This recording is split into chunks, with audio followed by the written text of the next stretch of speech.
7వ వచనాన్ని మనం జ్ఞాపకం చేసుకుందాం.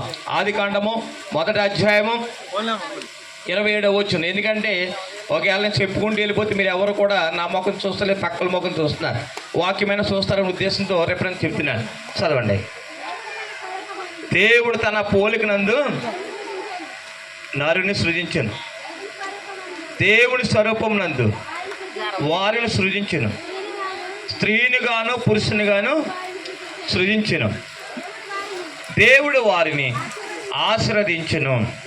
ఎట్లనగా మీరు ఫలించి అభివృద్ధి పొంది విస్తరించుడి, భూమిని నిలించుడి. వాక్యం చెప్తుంది దేవుడు ఏం చేశాడు చెప్పనా? తన పోలిక నిర్మాణం చేశాడు. చాలామంది ఏమంటారు చెప్పనా?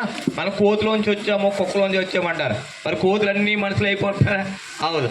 ఏం చెప్పాలంటే మన దేవుడి యొక్క పోలికగానే నిర్మాణం చేశారు. చాలామంది చాలా రకాలుగా మాట్లాడుతారు. కాదు, దేవుడు పోలికగా మన నిర్మాణం చేశారు. ఆయన ఎలాగుంటారో అలాగ నిర్మాణం చేసి తర్వాత స్త్రీగాను పురుషునిగాను నిర్మాణం చేసిన తర్వాత మొదట చేసిన పని ఏంటంటే దేవుడు ఆస్వాదించాడు. ఇప్పుడు కూడా వీళ్ళిద్దరిని ఒకవేళ నిశ్చితార్థం చేసిన తర్వాత మొదట మనం చేసే పని ఏంటంటే చెప్పనా? ఆస్వాదిస్తాం. ఆస్వాదించిన ఈ ఆస్వాదము నువ్వు ఉన్నా లేకపోయినా, నువ్వు నిండి మనసుతో నీ మనసు పూర్తిగా ఆస్వాదించిన ఆస్వాదము నీ వారి తర